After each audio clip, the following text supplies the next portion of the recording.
Hello, everybody. Today I'm going to talk about Indeed Career Guide.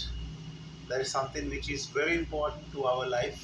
How to balance our life, our career life, and our normal life.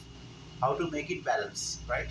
Let us go from the beginning, right? 10 tips to better for a better work-life balance, work and life balance, right? So let us talk about it and. Right. What is work life balance? Actually, the work life balance is the ability to invest evenly the personal and the professional endeavors, right? So, the work position portion is of this balance refers to time spent at work and also working from home and performing functions related to our work. Right? Any work, whatever the job you are, wherever you go, whatever you do, that that doesn't matter, right? That doesn't matter. So in this case, in the life portion, balance typically includes one social life, personal interests, as well as time with the family and the friends and other leisure activities as well. So let us some career guides. There are some guides. It is being given to the people like us and people like you. So 10 tips for the better work-life balance, right? Number one is establish the career clear boundaries. Like, for example, if you want to establish boundaries at work, uh, that is an effective way to create work life and balance because it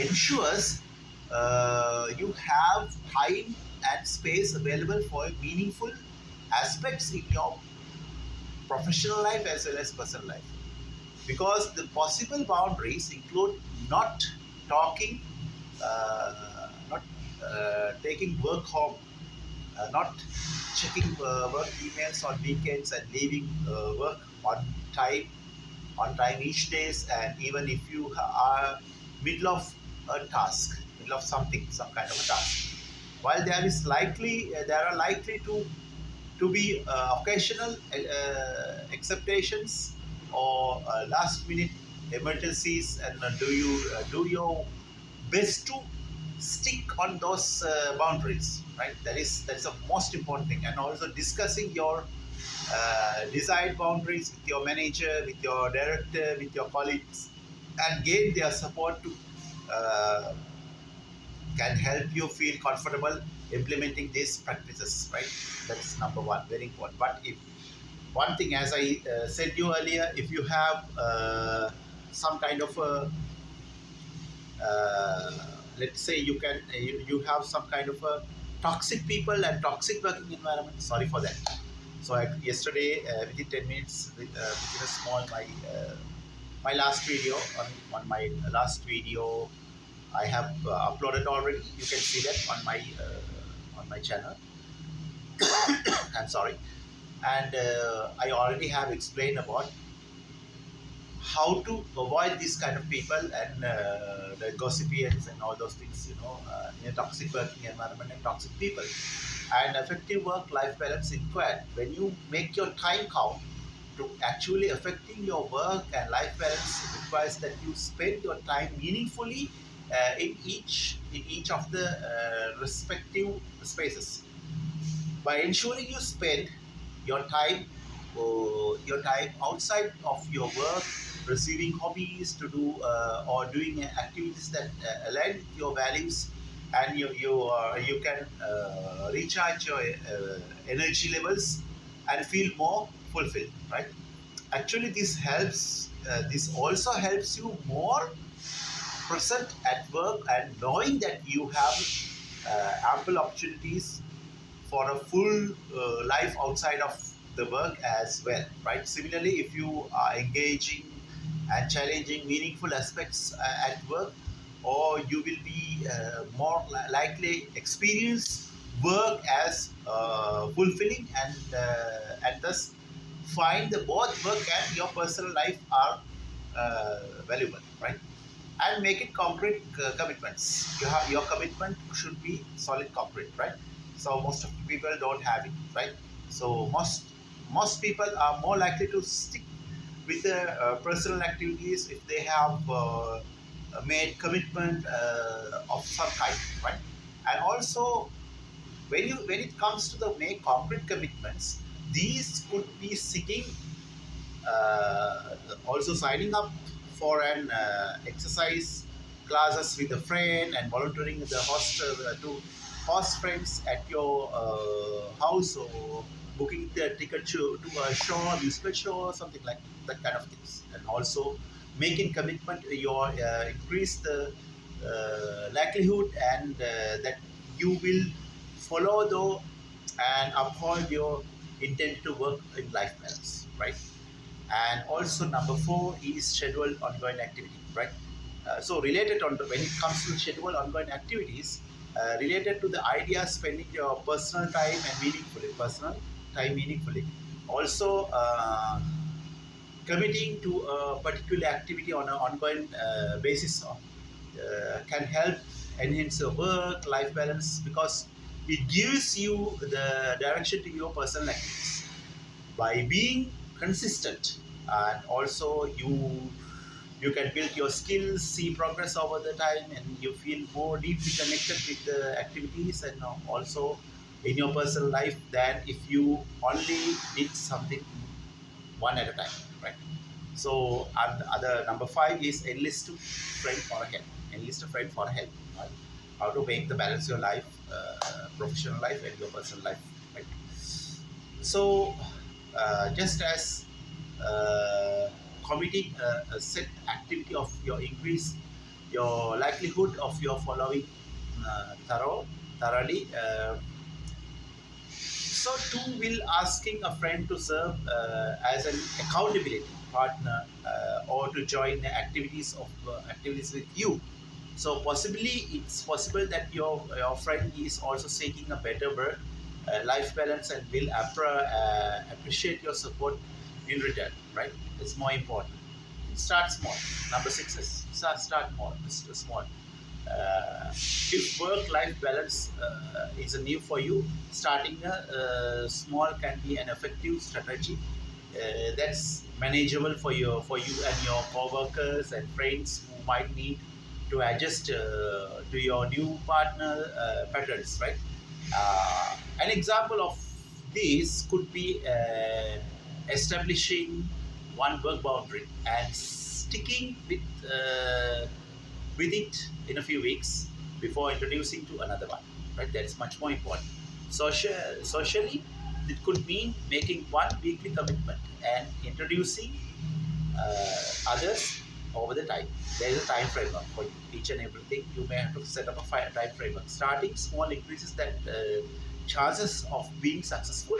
Number three, and which can provide motivation and establish additional similar practices also, right?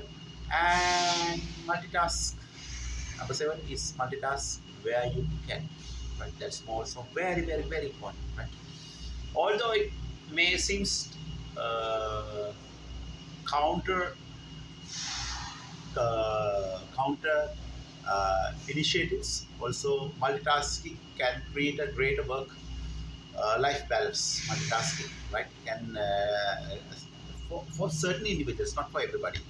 For example, teachers who wants to leave work at the set of the time to might choose to grade papers at home while watching TV, right? Although they are technically working at home, it facilitates better work to life balance, because it allows them to enjoy the early departure at the time and filling their early evening hours with the meaningful personal activities, also joining conference call when while driving to work, or doing walking walking lunch with other examples. And multitasking can enhance your work and life balance also by freeing up time elsewhere. So that is uh, you have to adjust. You should know how to adjust, right? And also fundamentally, resist perfection. Perfectionism. Perfectionism. Can be perfect? Can I perfect? No, I cannot be perfect. I know my capacity only, right? So fundamental of work-life balance. This is the idea that you are actually splitting your time and energy between more than one entity, right? And also they are not actually really going on all the one any of any one thing, right? So since the boundary is necessary and uphold these balances and are not conducive to perfectionism.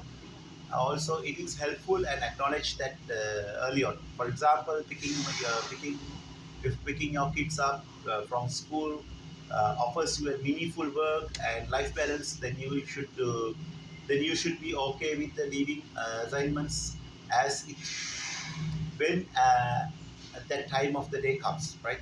And also, there will be a time when you strive strive to uphold personal commitments and fall short to aim to be fully present at work after the meaningful personal weekend and that you cannot. So actually acknowledging work and life balance as a challenging task. Actually, everybody knows that it depends on the person, depends on the environment, depends on the company, depends on the society, depends on the culture, depends the way on the position that you are holding, right?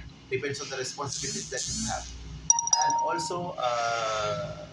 and also accepting that you might not always hit your goals along the way can help you manage and your expectations, right? And number nine is allow for flexibilities. Having a say example, having your life balance does not mean that your work and life always represent exactly 50% of your time and energy, right?